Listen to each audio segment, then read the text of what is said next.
আগামীকাল একটা সম্ভাবনা রয়েছে, বিকেল 4:15 নির্বাচন কমিশনের তরফে একটা সাংবাদিক বৈঠক হওয়ার কথা রয়েছে। কিন্তু তার আগে যে ঘটনা ঘটে গিয়েছে আজকে, যে ঘটনা ঘটে গিয়েছে ভবানীপুরে, কিছুক্ষণ আগে আপনাদের সামনে দেখাচ্ছিলাম যে শুভেন্দু অধিকারী তিনি স্পষ্টত একদম এই বার্তা দিয়েছেন যে বিএলওদের কিন্তু একটু বাড়তি চাপের মধ্যে থাকতে হবে। আমি বলছি এইটা খুব ইন্টারেস্টিং বলে কি মনে হচ্ছে আপনার কাছে সমীরদা, যে ভবানীপুর সেইখান থেকে বার্তা দিচ্ছেন শুভেন্দু অধিকারী? না, ইন্টারেস্টিং তো বটেই।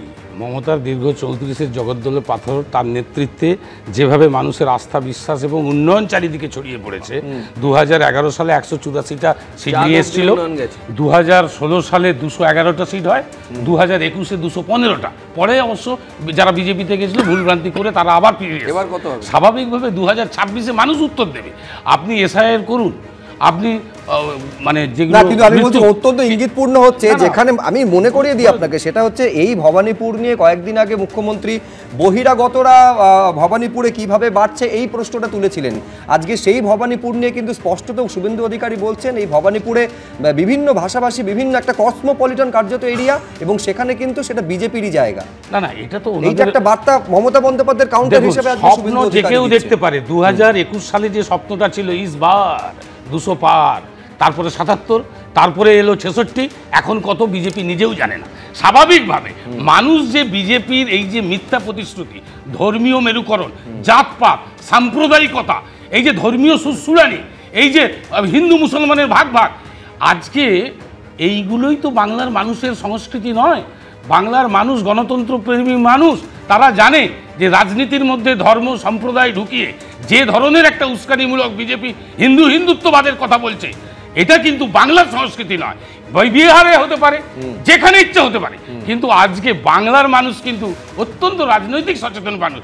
হ্যাঁ, যদি মনে হয় যে মমতা বন্দ্যোপাধ্যায়ের কাজে সবসময় তো চোর চোর চোর চোর, সেই 16 সালে সারদা বলুন, নারদা বলুন, কত কি বালি চোর, সিমেন্ট চোর, কত কি চোর, তারপরেও দেখুন মানুষ তাকে আশীর্বাদ করছে। যে মানুষ মানুষের কথা রাখে, যাদের আমি বলছি সারদা থেকে শুরু করে শিক্ষা দুর্নীতি, যাদের গ্রেফতার করা হয়েছে, শাসক দলের যোগ্য তাদের মধ্যে দেখে দেখে বিশ্বজিৎ কুন্ডু কার দলে বলুন, বিজেপি করলে কারা? এই যে অজিত পাওয়ার আজকে মহারাষ্ট্রের দাদাগিরি করছে, সে যখনই চলে গেল সঙ্গে সঙ্গে আজকে সিন্ধে হয়ে গেল। আমি তরুণ জ্যোতির কাছে যাওয়ার আগে আমি নিশ্চিত সমীর চট্টোপাধ্যায়, এক সেকেন্ড সুব্রত দা, আমি নিশ্চিত, এক সেকেন্ড, আমি শুধু একটা বিষয় নিশ্চিত, সমীর চট্টোপাধ্যায় কোনো শর্ট টার্ম মেমোরি লসের মধ্যে যান না। আমি জানি না কেন এইটা ভুলে গেলেন যে কৃষ্ণগঞ্জের তৎকালীন যিনি তৃণমূল বিধায়ক ছিলেন সত্যজিৎ বিশ্বাস, তাকে খুনের ঘটনায় যার নাম জড়িয়েছিল 5 বছর মতন তিনি জেল খেটেছেন, তাকে একেবারে বরমালা পরিয়ে কার্যত দলে স্বাগত জানালেন। তিনি তো বিজেপির কার্যত সেখানে প্রতিষ্ঠাতা ছিলেন। এইটা কি করে ভুলে গেলেন সমীরদা আমি জানি না, কিন্তু তার আগে তরুণ জ্যোতি তিওয়ারি। দেখো, সমীরদা অনেক কিছুই ভুলে যাচ্ছে। সমীরদা ভুলে গেছে 2021 সালে তৃণমূল জিতেছিল, ফ্যাক্ট, কোনো সন্দেহ নেই, সাথে এটাও ফ্যাক্ট। আমি একটু তোমাকে ইন্টারাপ্ট করি, একবার দর্শকদের দেখিয়ে দিই যে ভবানীপুর নিয়ে এই কিছুক্ষণ আগে কি বললেন বিরোধী দলনেতা।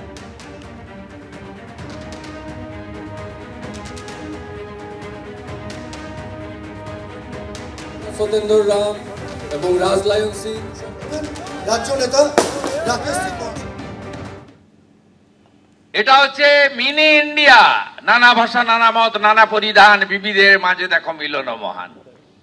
ভবানীপুরে আপনি শিখ সমাজের মানুষ পাবেন, সিন্ধ্রি সমাজের মানুষ পাবেন, জৈনদের পাবেন, মারোয়াড়িদের পাবেন, হিন্দি স্পিকিং বিহার ইউপির লোকেদের পাবেন, ঝাড়খণ্ডের লোকেদের পাবেন, উড়িষ্যার লোকেদের, উৎকলের লোকেদের পাবেন, বিপুল সংখ্যক গুজরাটিকে পাবেন। রাজস্থানের এমন কোন জেলা নেই যেখানকার লোক এখানে থাকে না, মানে তাদের আত্মীয় তো যোধপুর, জয়সলমীর, বিকানির, শ্রীগঙ্গানগর, সব জায়গায় লোক আছে।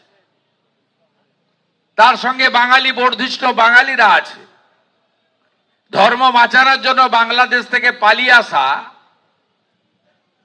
হিন্দুরা আছেন, বাঙালিরা, অনেক বর্ধিষ্ণু পরিবার রয়েছেন, শিক্ষিত মানুষজন রয়েছেন।